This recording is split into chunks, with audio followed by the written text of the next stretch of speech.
Thank you, Honourable Speaker, and I thank the Honourable Wanawala for the question.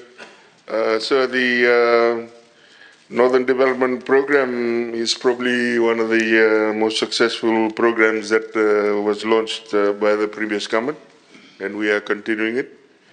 Since its inception, there's been an investment of over 13 million, sir, since 2008, covering 2,755 business ventures across sectors such as agriculture, fisheries, forestry, tourism, and the manufacturing sectors. Of course, it focuses on the north side, but one of the things, the grant is unique because it actually provides for 45% loan funding on the grant, allows for a loan of 45%, a grant of 45%, and the 10% contribution from the applicant. Perhaps the reason why it's so successful, sir, is because similar to the IHRDP grant, because of the accountability and the contributions made by the recipient, it seems to have, it gains a lot of traction.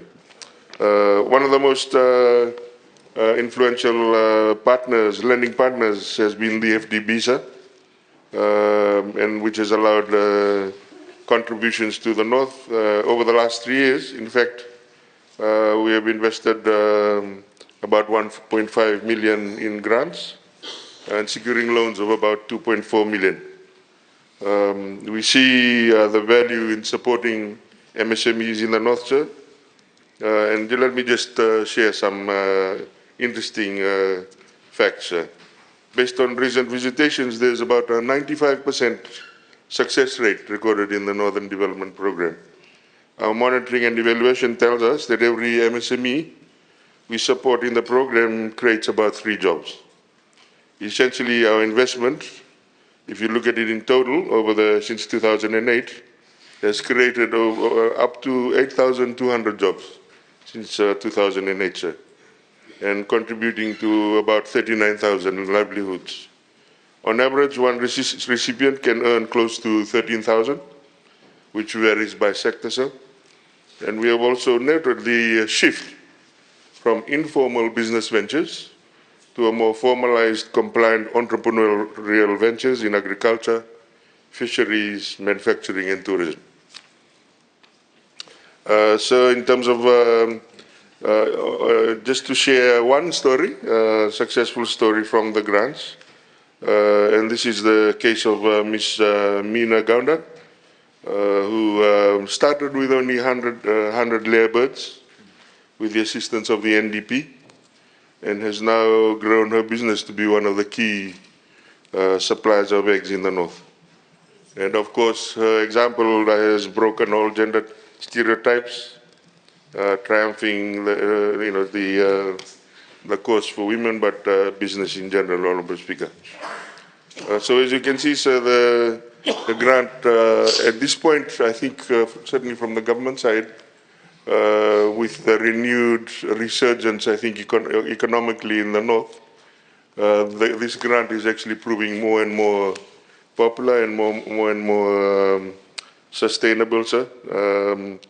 It is no secret that the Damoda, the investment in the north is close to completion.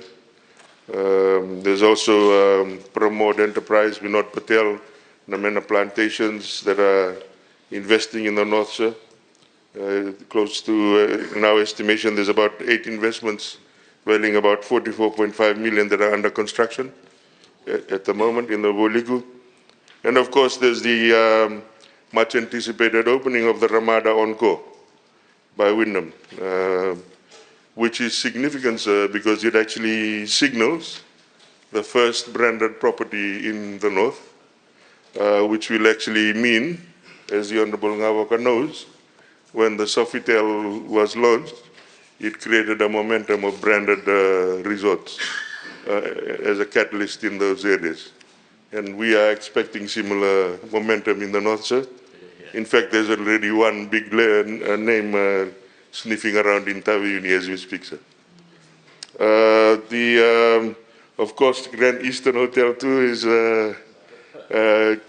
expanding as well, which is positive. And in